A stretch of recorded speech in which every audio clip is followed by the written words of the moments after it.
ఎందుకంటే ఎగ్జాంపుల్స్ ఇచ్చుకుంటా ఒక 7 ప్రాబ్లమ్స్ దాకా చెప్పారు కదా, ఇట్లా చేయాలని. ఫస్ట్ మనకి 2 ప్రాబ్లమ్స్ మీకు చెప్పడం జరుగుతుంది. తర్వాత సేమ్ అవును అది ప్యాటర్న్ చెప్పారు. ఉంటుంది, టోటల్ గా సేమ్ ప్యాటర్న్ ఉంటుంది.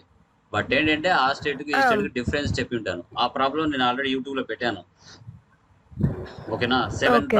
7 ప్రాబ్లమ్స్ వరకు ఏవైతే కొంచెం కన్ఫ్యూజన్ గా ఉంటాయో ఆ వర్డ్స్ అన్ని నేను ఎక్స్ప్లెయిన్ చేస్తున్నాను. అది డే 10 ఉండొచ్చు, డే ఓకే. 10 కానీ డే 11 కానీ ఉంటది. చెక్ చేసుకో ఒకసారి. డే 11 కాదు, డే 14 ఉండొచ్చు. ఓకేనా, డే 14. డే 14 కానీ 15 కానీ ఓకే ఉంటుంది. సార్. ఓకే, అది చెక్ చేయి. అంటే ఎగ్జామ్ట్ గూడ్స్ అని 0% కింద కొన్ని ఇచ్చారు కదా యా ఐటమ్స్. యా యా అవును. మనము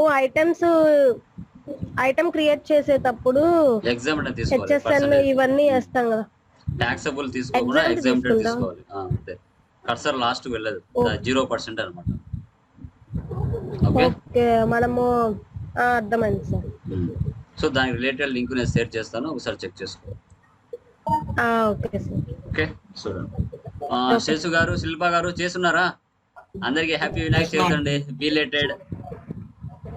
thank you sir. Thank you అండి. ఓకే ఓకే, చేస్తున్నారా? ప్రాబ్లం ఎంతవరకు వచ్చాయి? 12 మంత్స్ చేశారా మార్చి వరకు? చేసాము. ఓకే, వెరీ గుడ్ శేషు గారు, you are the first guy. మీరు చాలా ముందు ఉంటున్నారు. మార్చి వరకు చేయాలి. మార్చి వరకు చేసిన తర్వాత ప్రొవిజనల్ ఎంట్రీస్ వేసిన తర్వాత ఆన్సర్ వస్తుంది మార్చిది, అంతవరకు రాదు. ఓకేనా, సో అది మెయిన్ మనకి. ఇంకోటి చెప్పండి. దీంట్లో ఐటీఆర్ ఫైలింగ్ కూడా అవుతుందా? ఫాలో అవుతుందా? ఏదండి? ఫైలింగ్ ఉంది కదా, జిఎస్టీ ఫైలింగ్, అది కూడా ఫాలో అవుతుంది కదా? అది కూడా రిటర్న్స్ మాత్రం ఉండదు. రిటర్న్స్ మాత్రం చెప్పను, జిఎస్టీ రిటర్న్స్ అది ఎవరు చెప్పరు శేషు గారు. ఓకేనా, ఇంకా నీకు బాగా ఫ్రెండ్స్ అయ్యి ఎవరైనా కొలీగ్స్ ఉంటే వాళ్ళ దగ్గర నేర్చుకోవాల్సిందే. ఎందుకంటే ఒక రియల్ టైం బిజినెస్ యొక్క ప్రాఫిట్ అండ్ లాస్ మనం చూడాల్సి వస్తుంది అది చెప్పేసరికి. ఓకేనా, రియాలిటీ చూపించాలి మీకు, రియాలిటీ. ఆ రియాలిటీ ఏ ఆడిటర్ చెప్పరు. ఓకేనా, అలా నేర్పిస్తే ఆడిటర్స్ తో పని ఉండదు మార్కెట్ లో, ఎవరికి ఓన్ గా చేసేసుకుంటారు. ఎంతసేపు ఉన్నా దాంట్లో ఏమైనా మెలుకులు తక్కువలు ప్రాబ్లమ్స్ ఏమైనా వచ్చినా వాళ్ళకి తెలిసి ఉంటాయి, మనకు తెలియవు. ఏదైనా అమౌంట్ మిస్టేక్లు పడినా కూడా చలానాలు పెనాల్టీస్ కట్టాల్సి వస్తుంది, ప్రాబ్లం అవుతాయి. అది ఎందుకంటే అది వాళ్ళ దగ్గర మనం పని చేస్తే ఆడిటర్స్ దగ్గర వాళ్ళు కూడా నేర్పించరు. ఎంతసేపు ఉన్న పర్చేజ్, సేల్, రిసిప్ట్, పేమెంట్లు వేపిస్తారు కానీ ఆడి వరకు రానిరు. ఆడి వరకు వచ్చేసరికి వాళ్ళే చేస్తారు, మనల్ని రానిరు. ఓకేనా, అంటే వాళ్ళని తప్పు పట్టడం కాదు కానీ అది వాళ్ళ వృత్తి వాళ్ళది, మన వృత్తి మనది. ఎందుకంటే బిజినెస్ కాబట్టి బిజినెస్ మళ్ళీ ఏమన్నా పొరపాటు అయింది అనుకోండి. అవును, అంతే కదా. ట్యాక్స్ ఎక్కువ చెల్లించాల్సి వస్తుంది, ప్రాబ్లమ్స్ అవుతాయి. ఎందుకంటే మాక్సిమం అంటే ఇంకా మనకు సొంత రిలేటివ్స్ కానీ ఫ్రెండ్స్ కానీ ఉంటే వాళ్ళు చెప్పడానికి ఛాన్స్ ఉంటుంది.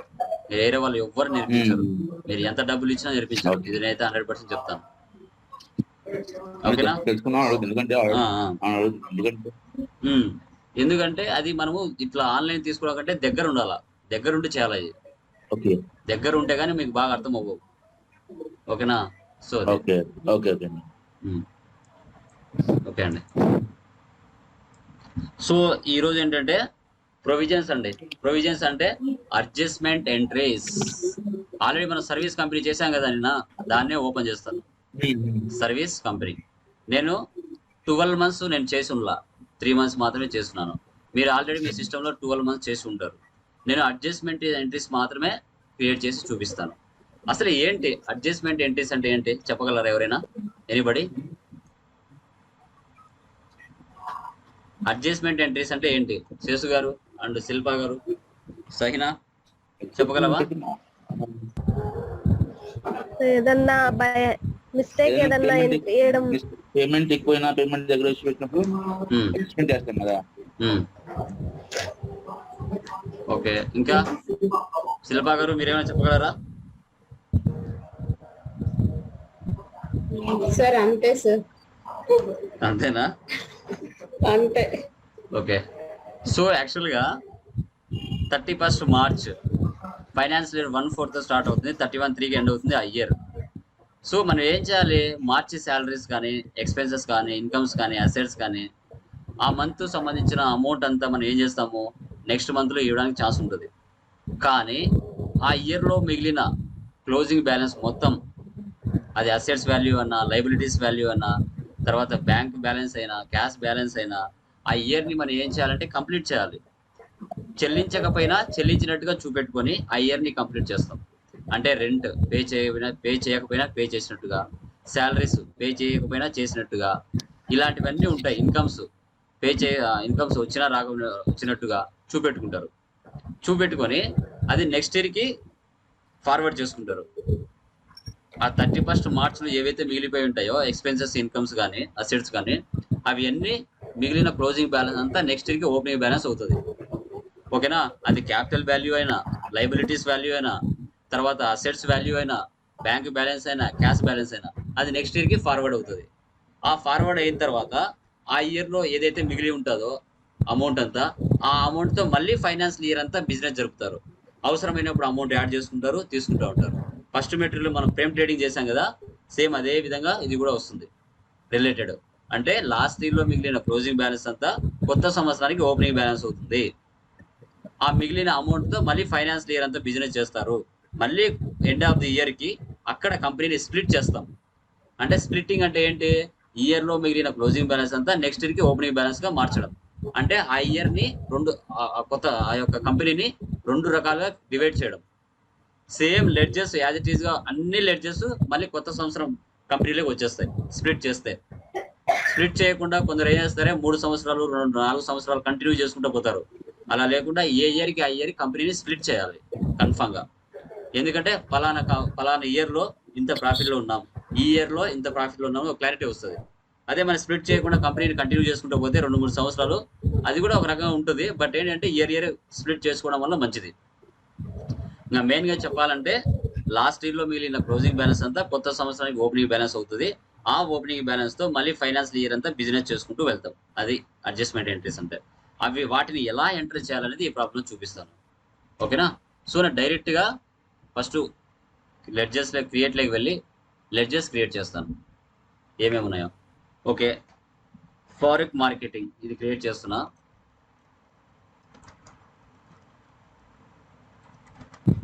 స్క్రీన్ రావట్లేదు సార్. నేను యూట్యూబ్ ఛానల్ చూపిస్తాను. ఇంకా షేరింగ్లో ఉంది ఇక్కడ. అదే ఇంకా యూట్యూబ్ ఛానల్ అప్పుడు వచ్చింది. యా. సో ఫారెక్స్ మార్కెటింగ్ సన్రీ డెబ్టార్స్ తీసుకోండి. So done.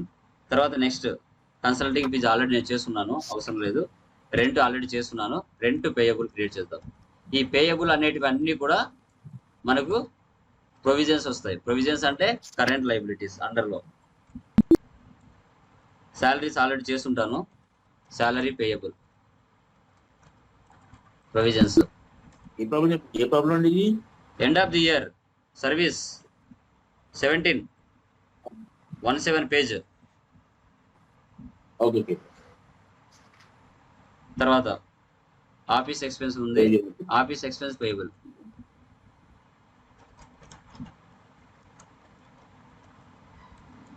ప్రొవిజన్స్. తర్వాత కన్వేయన్స్ ఎక్స్పెన్స్ ఉంటుంది. కన్వేయన్స్ ఎక్స్పెన్స్ పేయబుల్ క్రియేట్ చేస్తాను.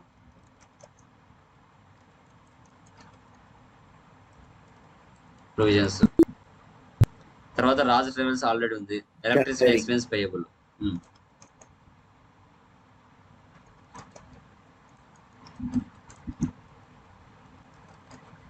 ప్రొవిజన్స్.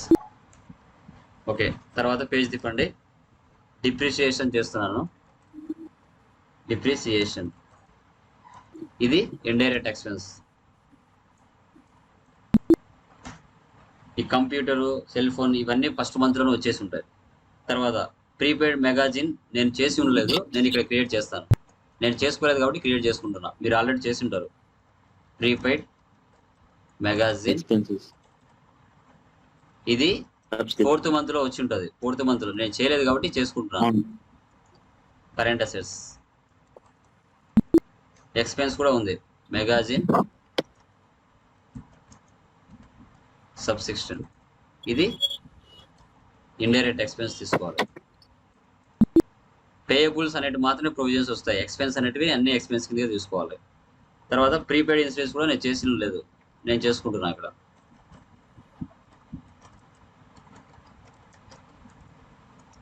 Current assets. తర్వాత ఇన్సూరెన్స్ ఎక్స్పెన్స్, ఇండైరెక్ట్ ఎక్స్పెన్స్. తర్వాత income tax expense, indirect expense. తర్వాత ఇన్కమ్ ట్యాక్స్ పేయబుల్, ఇది ప్రొవిజన్స్. పేయబుల్ వస్తే మాత్రమే ప్రొవిజన్స్ అండి.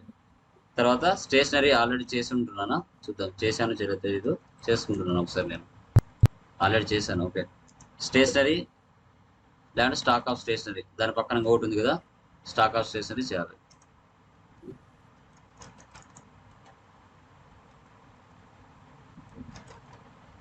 ఇది కరెంట్ అసెట్స్.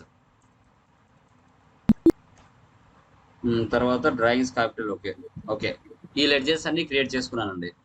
ఇప్పుడు బ్యాక్ వచ్చేస్తున్నాను, ఓచెస్లోకి వస్తున్నాను. అన్ని F7 వస్తాయండి, టోటల్ F7 పోస్ట్ చేయాలి. ఓకే, పేజ్ తిప్పండి, 17కి రండి.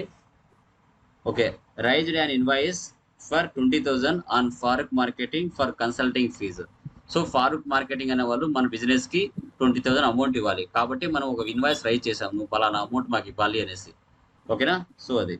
సో ఇక్కడ మనము డెబిట్ వచ్చేసి ఫారూక్ 20,000, ఇక్కడ వచ్చేసి క్రెడిట్ కన్సల్టింగ్ ఫీజు. తర్వాత రెంట్ ప్రీపే అంటే ఆఫీస్ రెంట్ ఎంత ఉందండి ఇక్కడ, 2,500 ఉంది. 2,500. సో క్రెడిట్ వచ్చేసి రెంట్ పేయబుల్ తీసుకోవాలి. తర్వాత నెక్స్ట్ ఏముంది, శాలరీస్. ఓకే, ఇవన్నీ 31st మార్చ్ వేయాలి. నేను మా మంత్ తీసుకోవాలి కదా, ఒకసారి మారుస్తాను. వెళ్ళి డే బుక్లో వెళ్తున్నా, డే బుక్లో వెళ్ళాను. ఇక్కడ వచ్చేసి జర్నల్ కదా, ఇవన్నీ ఓపెన్ చేశాను. 31 మార్చ్ ఇస్తున్నాను, సేవ్ చేస్తున్నాను. 30 కాదు కదా, ఫారూక్ 31 ఈ డేట్లో ఉండాలి, 31/3 ఉండాలి.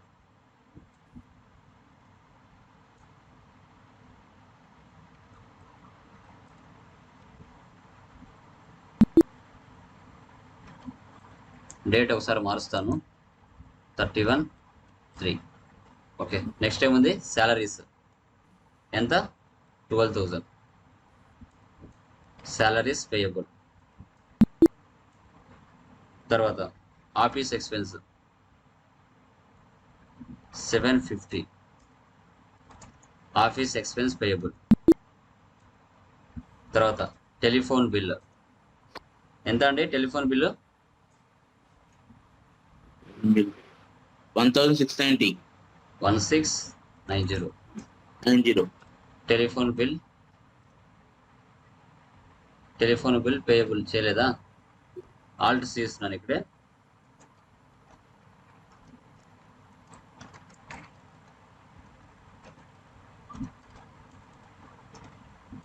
ప్రొవిజన్స్. తర్వాత కన్వేయన్స్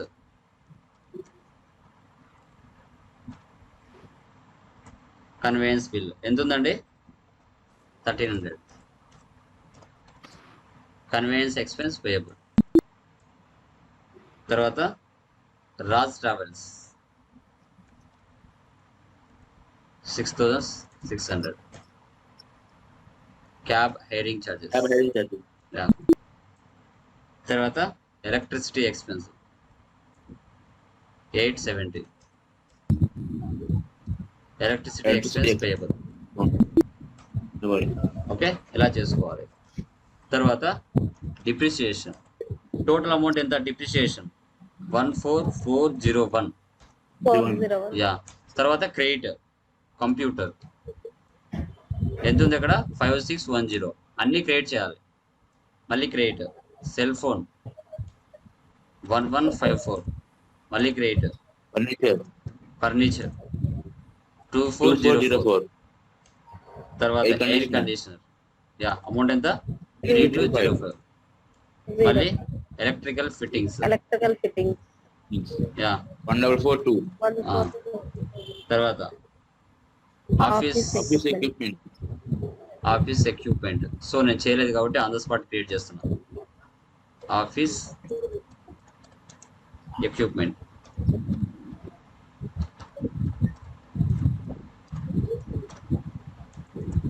సో ఫిక్స్డ్ అసెట్. ఓకేనా? ఇదా? 556. యా, ఇలా సేవ్ చేయాలి. తర్వాత మెగాజిన్ సబ్స్క్రిప్షన్ ఎంత అమౌంట్? 900. 900. ప్రీపెయిడ్ క్రియేట్ చేయాలి. తర్వాత ఇన్సూరెన్స్ ఎక్స్పెన్స్ 4000. తర్వాత ప్రీపెయిడ్ ఇన్సూరెన్స్. తర్వాత income tax expense income tax 17,500. ఇక్కడ ఇన్కమ్ ట్యాక్స్ పేయబుల్. టేబుల్. తర్వాత ఇక్కడ ఒకటి గుర్తుపెట్టుకోండి, ఎప్పటికైనా ఎక్స్పెన్సెస్ని ఇన్కమ్స్ని ఎప్పటికైనా నెక్స్ట్ ఇయర్కి ట్రాన్స్ఫర్ చేయాలి. ఎక్కువ ఉన్నప్పుడు దానిని అసెట్గా మార్చుకొని ట్రాన్స్ఫర్ చేసుకుంటారు. పేజ్ నెంబర్ ఒకసారి బ్యాక్ రండి. మీరు మెటీరియల్ చదవాలి. స్టార్టింగ్లో కొన్ని మెయిన్ సర్వీస్ గురించి కొన్ని మెయిన్ పాయింట్స్ ఉంటాయి. పేజ్ నెంబర్ 12 ఓపెన్ చేయండి. 12లో ఒకసారి 24 ఎంట్రీ చదవండి. పైన 12లో 24 ఎంట్రీ చదవండి.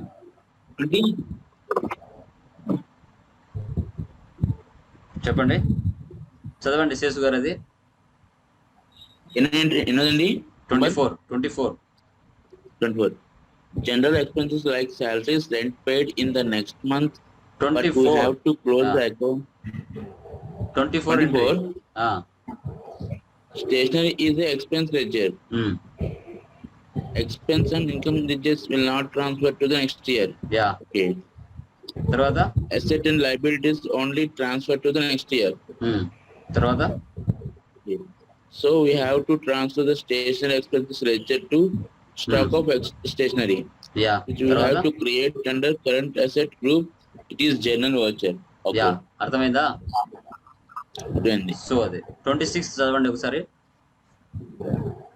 general expenses like salaries rent paid in the next month, but we have to close the accounts in the month of March because the financial year from 147 to 3138.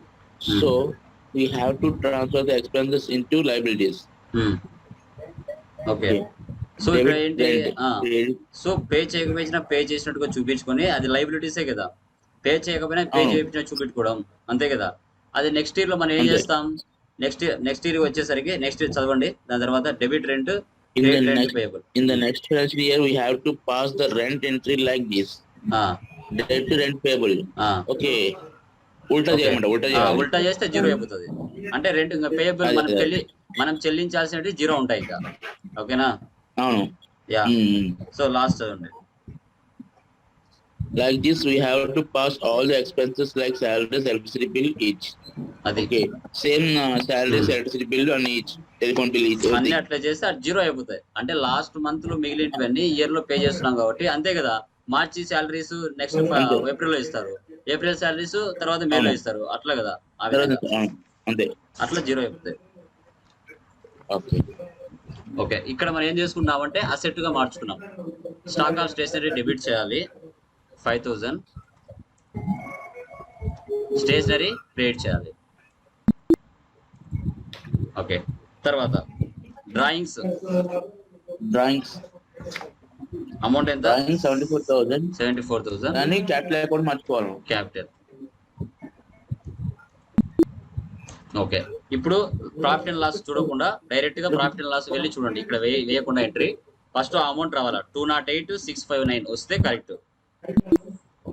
ఇప్పుడు నేను అన్ని మంత్రులు చేయలేదు కాబట్టి మీరు జస్ట్ డ్రాయింగ్స్ వరకు చేసి ప్రాఫిట్ అండ్ లాస్ చూడండి.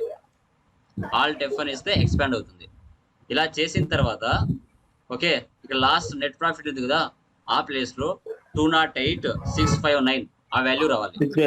యా, నేను అన్ని మంత్రులు చేయలేదు కాబట్టి నాకు ఈ వాల్యూ వచ్చింది. మీరు చేసిన తర్వాత ఆ వాల్యూ వస్తుంది. సో ఇప్పుడు మీరు ఏం చేయాలి? ఓచర్స్ లేక ఈ వచ్చి వాల్యూలోనే నెక్స్ట్ మంత్ కి Yeah. క్యాపిటల్ తీసుకోవాలి. సో ఇక్కడ ప్రాఫిట్ అండ్ లాస్, ఇక్కడ ఏ వాల్యూ అయితే ఉందో కరెంట్ బ్యాలెన్స్ ఆ అమౌంట్ ఇక్కడ ఇచ్చేయాలి. అంటే ప్రాఫిట్ లో లాస్ వచ్చిన అమౌంట్ ఉంది, అది క్యాపిటల్ కలిపేస్తాం. ఇక్కడ 17029. సో అటు 0 అయిపోయిందా? సో అవి- అంటే ఇప్పుడు క్యాపిటల్ చెప్పండి. అంటే ఇప్పుడు మనకి లాస్ట్ ఇయర్ వచ్చిన దాన్ని నెక్స్ట్ మంత్ కి ఇన్కమ్ కదా, అదే నెక్స్ట్ మంత్ క్యాపిటల్ కదా నెక్స్ట్ ఇయర్ కి.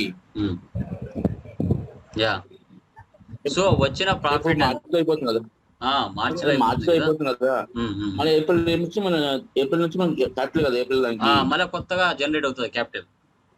అవునవును అదే అదే Okay. అంటే మంత్ ఇయర్ కదా, ఎండింగ్ కదా, వచ్చిన అవును. ప్రాఫిట్ ఏదైతే ఉంటుందో దాన్ని అంతా మళ్ళీ క్యాపిటల్ కి మార్చుకోవాలి. ఆ క్యాపిటల్ కి మార్చుకుంటేనే కదా మళ్ళీ ఫైనాన్షియల్ ఇయర్ అంతా బిజినెస్ జరిగేది. అదే అవును. సో అది ఆ వచ్చిన ప్రాఫిట్ అంతా నేను ఏం చేశాను, క్యాపిటల్ లో కలిపాను. ఈ 3,91,000 ఉంది కదా, ఈ అమౌంట్ తో మళ్ళీ ఫైనాన్షియల్ ఇయర్ అంతా నడుపుతాను బిజినెస్ ని. అదే. ఓకేనా? ఇప్పుడు 0 అయిపోయింది చూడండి, సేవ్ చేస్తున్నాను. బట్ మీకు ఆడ వాల్యూ 208 వస్తుంది, నాకు జస్ట్ ఇక్కడ 17 వచ్చింది.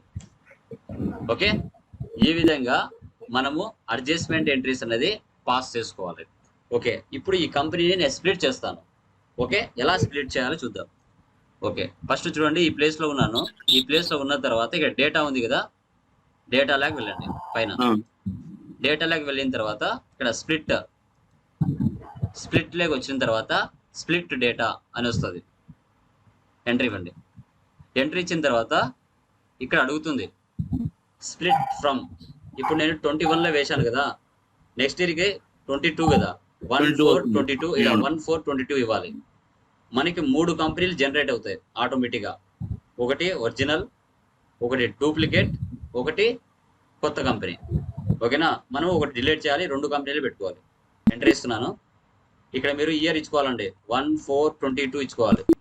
ఓకే, స్ప్లిట్ చేస్తున్నాను. ఎంటర్ అడుగుతుంది ఓకేనా కాదా అనేసి. ఎస్. ఓకే, చూసారా ఇక్కడ 3 కంపెనీలు వచ్చేసాయి. దీంట్లో ఫస్ట్ కంపెనీ సర్వీస్ కంపెనీ, ఇది నీ ప్రీవియస్ కంపెనీ, మీ పాతది. ఈ మధ్యలో ఉండేది జిరాక్స్, ఈ లాస్ట్ లో ఉండేది నో వచ్చర్స్ ఉంది కదా, అది కొత్త కంపెనీ. అంటే దాంట్లో ఎలాంటి ఎంట్రీస్ ఉండవు. కొత్తగా డేటా అంటే లాస్ట్ ఇయర్ లో మిగిలిన క్లోజింగ్ బ్యాలెన్స్ అంతా కొత్త సంవత్సరానికి ఓపెనింగ్ బ్యాలెన్స్ వచ్చేసి ఉంటుంది ఈ నో వచ్చర్స్ అనే కంపెనీలోకి. ఇప్పుడు మనం ఏం చేయాలి, ఈ మధ్యలో ఉండేదాన్ని డిలీట్ చేసుకొని ఈ సర్వీస్ కంపెనీకి ఇది 21, 22 పెట్టుకోవాలి. సర్వీస్ కంపెనీ లాస్ట్ ఉంది కదా, అది 22, తర్వాత 22, 23 పెట్టుకోవాలి. అది ఎలా ఆల్టర్ చేయాలో చూద్దాం. ఇప్పుడు నేను ఫస్ట్ దాంట్లో ఉన్నాను. ఇక్కడ కంపెనీలోకి వెళ్ళండి, ఆల్టర్లోకి వెళ్ళండి, ఫస్ట్ సెలెక్ట్ చేయండి. ఎలా తెలుస్తుంది మీకు? ఎందుకంటే ఇయర్ పెట్టుకోవాలి లాస్ట్ లో, మీకు అర్థం అవడానికి. మీ ఓనర్ వచ్చి అడుగుతాడు, అమ్మా లాస్ట్ అంటే 21 ఇయర్ లో మార్చ్ మంత్ ప్రాఫిట్, 21 ఇయర్ లో డిసెంబర్ ఎంత ప్రాఫిట్ వచ్చింది చూడమ్మా అన్నప్పుడు నువ్వు ఏ ఇయర్ ఓపెన్ చేసుకోవాలి? ఏ ఇయర్ ఓపెన్ చేసుకోవాలి చెప్పండి? 21 కంపెనీ 21, 22 ఇయర్ ఏదైతే ఉంటుందో ఆ ఇయర్ ఓపెన్ చేయాలి. ఒకవేళ మీ ఓనర్ వస్తాడు రేపు సంవత్సరం అనుకోండి, రేపు సంవత్సరం మధ్యలో ఉన్నారనుకోండి, అది ఏ దాని కిందకి వస్తుంది? 22, 23 కిందకి వస్తుంది ఆ ఇయర్. ఇప్పుడు నువ్వు ఇక్కడ పెట్టుకోవాలి ఇయర్ 21, 22 ఇయర్ అని మీకు అర్థమయ్యే విధంగా పెట్టుకోవాలి, మార్చుకోవాలి. Control A save. ఈ మధ్యలో ఉంది కదా, దీన్ని డిలీట్ చేయాలి. ఆల్ట్ టీ, దాన్ని ఓపెన్ చేసి మధ్యలో ఉన్నదాన్ని ఆల్ట్ డి ఇవ్వాలి. డిలీట్, అది డిలీట్ అయిపోయింది. ఇప్పుడు లాస్ట్లో ఉంది కదా, ఇది మార్చుకోవాలి ఇయర్. సర్వీస్ కంపెనీ సెలెక్ట్ చేసుకొని చూడండి, ఇది క్లిక్ చేస్తే ఇది పైకి వస్తుంది, ఇది క్లిక్ చేస్తే ఇది పైకి వస్తుంది. ఇప్పుడు దీన్ని ఆల్టర్ చేసుకోవాలి. కంపెనీ ఆల్టర్, కంట్రోల్ రైట్ వేస్తే కర్సర్ లాస్ట్కి వస్తుంది. దీని ఏం మార్చుకోవాలి? 22, 23 కింద మార్చుకోవాలి. ఇది కొత్త కంపెనీ అని అర్థం. ఎస్కేప్. చూసారా? ఫస్ట్ కంపెనీ వచ్చేసి 21, 22, సెకండ్ కంపెనీ వచ్చేసి 22, 23 ఫైనాన్స్ ఇయర్. ఓకే, ఇప్పుడు చూడండి, ఇప్పుడు నేను 22, 23 సెలెక్ట్ చేశాను. దీంట్లో చూడండి నో వాచర్స్ ఎంటర్డ్, దీంట్లో ఎలాంటి డేటా ఉండదు, ఓన్లీ ఓపెనింగ్ బ్యాలెన్స్ మాత్రమే ఉంటుంది. ఒకసారి డే బుక్లో వెళ్తున్నా, దీంట్లో ఏమైనా ఎంట్రీస్ ఉన్నాయా? ఒక్క ఎంట్రీ కూడా లేదు చూడండి, కొత్త కంపెనీ ఇది. ఓకేనా? ఆల్ట్ F2 ఇచ్చి డేట్ తీసేస్తాను. చూడండి, ఒక్క ఎంట్రీ కూడా లేదు. ఇప్పుడు నేను అది ఓపెనింగ్ బ్యాలెన్స్ వచ్చిందా లేదా అని ఎలా తెలుస్తుంది అంటే బ్యాలెన్స్ షీట్ చెక్ చేసుకోవాలా. ఒకసారి చూద్దాం, బ్యాలెన్స్ షీట్కి వస్తాను. ఆ ఇయర్ లో మిగిలిన ఓపెనింగ్ లెడ్జెస్ అన్ని ఈ కంపెనీలకు వచ్చాయా లేదని ఎలా తెలుస్తుంది? ఐటమ్స్ ఆల్టర్లోకి వెళ్ళు, లెడ్జెస్ వచ్చాయా, మొత్తం వచ్చాయి చూడండి. ఆ లాస్ట్ ఇయర్ లో ఉన్న లెడ్జెస్ అన్ని ఈ కొత్త కంపెనీలోకి వచ్చేసాయి. Cell phone A to Z వచ్చేస్తాయి మొత్తం లెడ్జెస్ అన్ని. ఇప్పుడు బ్యాలెన్స్ చెక్ చేద్దాం. బ్యాలెన్స్ షీట్ ఆల్ట్ F1 చూసారా, మొత్తం వచ్చేసింది చూడండి. క్యాపిటల్ వాల్యూ వచ్చింది, డ్రాయింగ్ వాల్యూ వచ్చింది, తర్వాత లైబిలిటీస్ వాల్యూ వచ్చాయి, ఫిక్స్డ్ వాల్యూస్ వచ్చాయి, కరెంట్ అసెట్స్ అంటే డిపాజిట్స్, సండే డెప్టర్స్, మనకి ఇవ్వాల్సిన వాళ్ళు, క్యాష్ బ్యాలెన్స్, బ్యాంక్ బ్యాలెన్స్, ఇవన్నీ కూడా వచ్చాయి చూడండి. ఓకేనా? టోటల్గా ఆ లాస్ట్ ఇయర్లో చూపించాను మీకు 3,33,039 ఆ వాల్యూ మొత్తం దీంట్లోకి వచ్చేసి చూడండి. ఓకేనా? ఇది కొత్త సంవత్సరం అని అర్థం. ఒకసారి పాత సంవత్సరంలోకి వెళ్దాం, 21-22లోకి. ఒకసారి డే బుక్లో వెళ్తా, దీంట్లో అన్నీ ఉంటాయి చూడండి. 21-22 ఇయర్లో అన్ని వచ్చేసి ఉంటాయి. ఒకసారి చెక్ చేద్దాం. ఆల్ట్ F2 ఇస్తాను, డేట్లు తీసేస్తాను. చూసారా, 4 months, నేను స్టార్టింగ్లో 3 months మార్చి అడ్జస్ట్మెంట్ ఎంట్రీస్ మొత్తం దీంట్లో ఉన్నాయి. ఎందుకంటే ఇది పాతది కాబట్టి. మీ ఓనర్ అడుగుతాడు, పాత కంపెనీని అడగచ్చు, కొత్త కంపెనీని అడగచ్చు. ఆయన ఏ ఇయర్ అడిగినప్పుడు ఆ ఇయర్ మీరు సెలెక్ట్ చేసుకొని ఇక్కడే డెస్క్టాప్ మీద, పాతది అడిగితే 21-22 ఓపెన్ చేయండి, కొత్తది అడిగితే 22-23 ఓపెన్ చేసి ఆ మంత్ ఏ మంత్ అడుగుతాడో ఆ మంత్ మీరు ప్రాఫిట్ అండ్ లాస్ చూపించాలి ఆయనకి. ఓకేనా? సో ఆ విధంగా మనము సర్వీస్ అయినా, ట్రేడింగ్ అయినా, మ్యానుఫ్యాక్చరింగ్ అయినా, పార్ట్నర్షిప్ అయినా ప్రతి దానికి కూడా 12 months ట్రాన్సాక్షన్స్ అయిపోతూనే ఇలా కంపెనీని స్ప్లిట్ చేయాలి 2 భాగాలుగా. ఓకే, సో అది ఆ విధంగా మన ఎంట్రీస్ అనేది పాస్ చేయాల్సి వస్తుంది. అర్థమైందా? ఎవరికైనా దీంట్లో ఏమైనా డౌట్స్ ఉన్నాయా? Sahina, any doubts? చేసు గారు ఇవ్వండి. No sir. దీనికి related link, split company link 2 పంపిస్తాను. ఓకే, ఏ రోజుది మాక్సిమం ఏ రోజుది ఆ రోజుది ప్రాక్టీస్ చేయడానికి ట్రై చేయండి. ఓకేనా?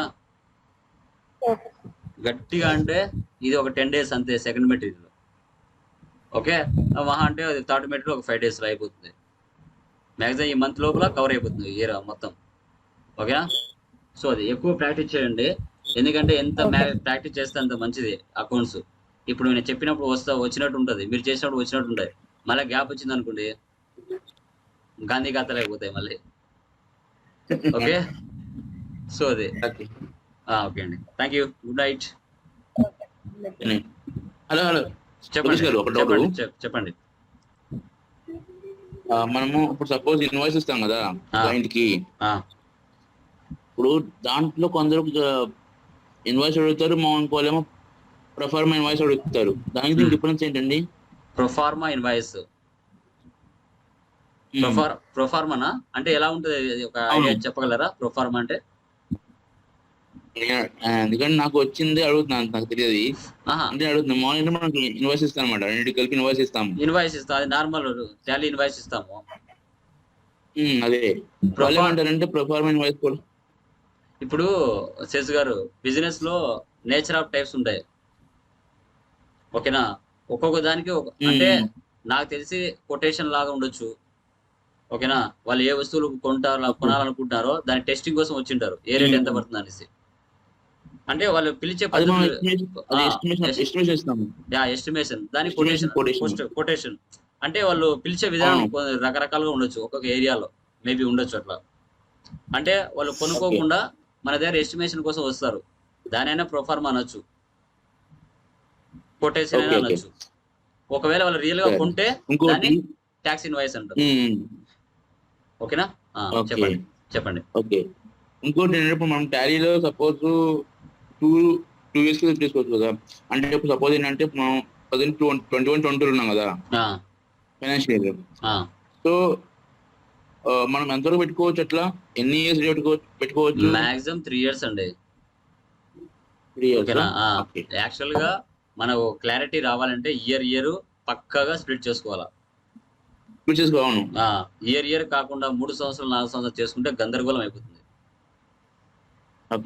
అదైతే నేను 100% చెప్పగలను. ఎందుకంటే ఇది మొన్న చేసింది అయినా నాకు ఎక్స్పీరియన్స్ అయింది, దాని గురించి అడుగుతున్నాను. అసలు ఎన్ని రోజు పెట్టుకొని ఎన్ని ఇయర్స్ పెట్టుకోవచ్చు అని చెప్పి తోడు వచ్చింది అన్నమాట. మాక్సిమం 3 years అయితే కొంచెం క్లారిటీగా ఉంటుంది. అంతకు మించి ఎక్కువ ఉంటే కొంచెం గజిబిజి అవుతుంది అంతా. ఓకే ఓకే ఓకేనా? సో అది ఓకే. డన్.